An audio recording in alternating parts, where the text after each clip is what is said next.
Olá amigos, sejam bem-vindos a mais um vídeo do nosso canal. Todas as segundas-feiras traremos matérias sobre atualidades, história e sociedade. A matéria de hoje é sobre Ulisses e as sereias e o que essa história tem a nos ensinar. Meu nome é Gilberto Maia e você está me esclarecendo a verdade.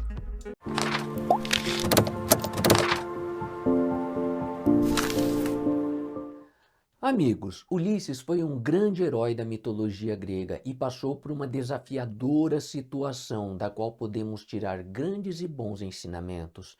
Vamos primeiro falar da bela história grega de Ulisses e as sereias.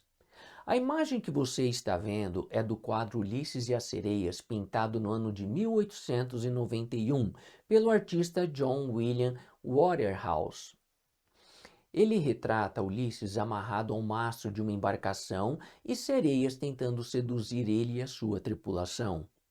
Se você olhou atentamente para a imagem, você pode estar pensando: ei, espera aí, as sereias não têm asas nem voam, sereias têm corpo de peixe, não é isso?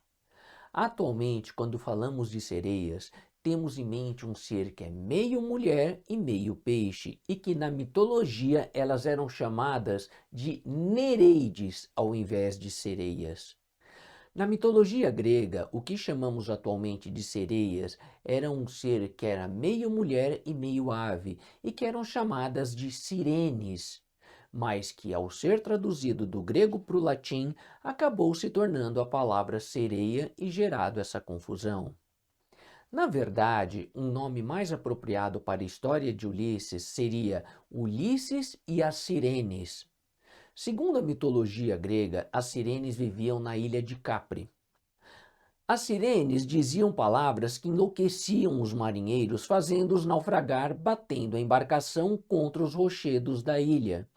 Era impossível resistir aos encantamentos das sirenes, e o fim dos marinheiros sempre era a morte, uma vez que as sirenes gostavam de se alimentar de carne humana. Onde Ulisses entra nessa história toda?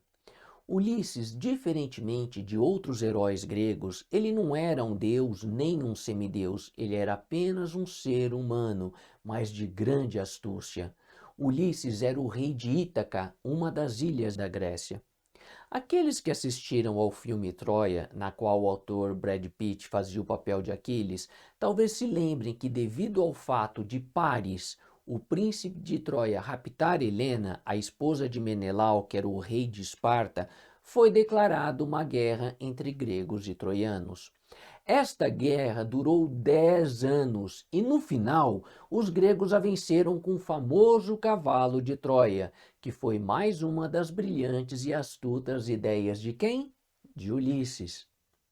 Depois dessa longa guerra, Ulisses e seus guerreiros queriam, acima de tudo, voltarem para seus lares e famílias. Mas para voltar o mais rápido possível, Ulisses teria que navegar bem perto das encostas das Ilhas das Sirenes, uma ilha onde elas viviam, e isso era praticamente suicídio. Todos que tentavam fazer isso acabavam mortos e virando comida das sirenes. Então, neste caminho de volta, primeiro Ulisses passou pela ilha onde vivia a feiticeira Circe. E lá, ela que conhecia muito bem as sirenes por já ter vivido entre elas, disse o que Ulisses tinha que fazer para passar próximo da ilha e ainda sobreviver. Circe disse a Ulisses para que conseguisse passar pelas sirenes, todos teriam que encher os ouvidos com cera, de modo que não pudessem ouvir as sirenes com suas palavras enlouquecedoras. E assim fez Ulisses. Quando estava se aproximando das sirenes, Ulisses ordenou aos seus homens que enchessem completamente os ouvidos com cera. Ulisses era muito ousado e estava decidido a ouvir o que as sirenes falavam. Por isso, não colocou cera em seus ouvidos e pediu à tripulação que o amarrasse ao mastro da embarcação para que ele não pudesse ser levado pelas sirenes. Então, quando eles estavam passando pelas encostas das Ilhas das Sirenes, elas começaram a tentar seduzir Ulisses e a sua tripulação. A tripulação nada podia ouvir, porém Ulisses, sem a cera nos ouvidos, não tinha como resistir às palavras enlouquecedoras das sirenes. Amarrado ao mastro e como que enlouquecido, Ulisses gritava desesperadamente para sua tripulação: "Solte-me desse mastro, remem em direção aos rochedos da ilha, pulem para a água e nadem até a ilha." E assim ele continuava gritando. Porém, com os ouvidos cheios de cera, a tripulação não ouvia o que Ulisses dizia e nem as sirenes. E dessa forma, o astuto Ulisses e seus corajosos homens foram os primeiros e talvez os únicos a passarem sãos e salvos pelas sirenes. Por que eu contei essa interessante história para vocês aqui? É porque ela tem coisas a nos ensinar. Atualmente, navegamos em águas cheias de sirenes no que diz respeito às informações.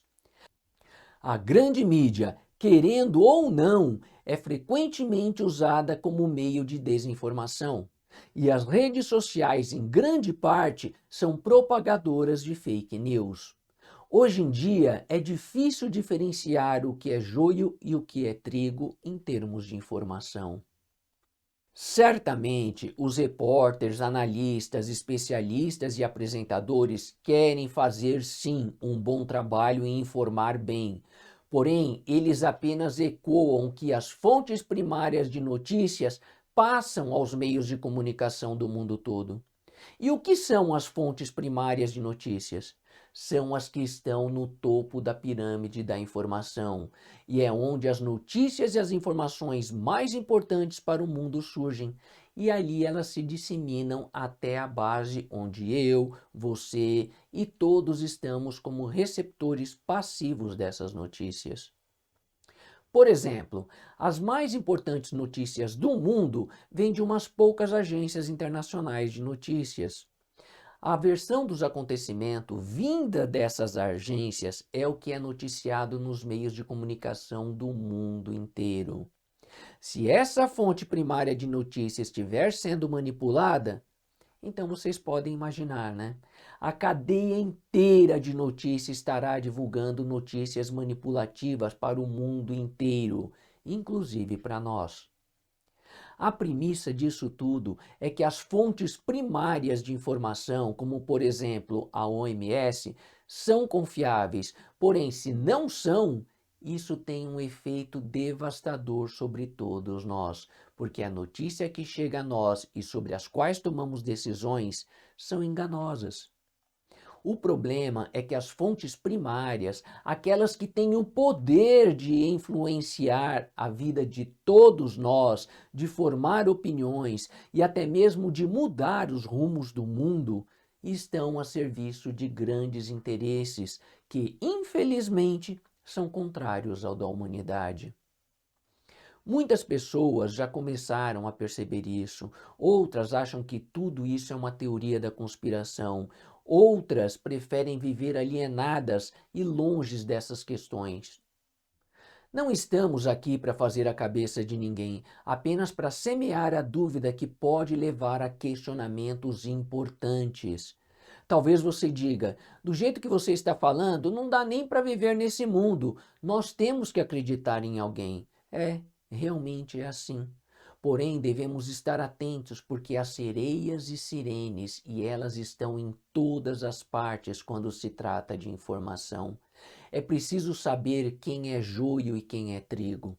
Se você não quiser ser vítima de notícias das sirenes, que podem inclusive lhe custar a vida, então faça como Ulisses, que se amarrou ao mastro para não ser enlouquecido e levado por elas e assim ter um fim trágico.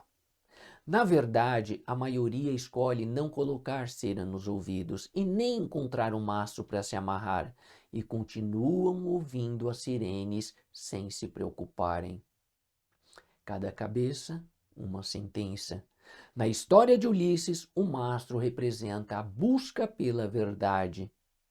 Então eu desejo a todos que, como Ulisses, todos escolham encontrar um mastro onde possam se amarrar firmemente à verdade e assim ser preparado para enfrentar os tempos difíceis que vêm pela frente sem serem vítimas das sirenes.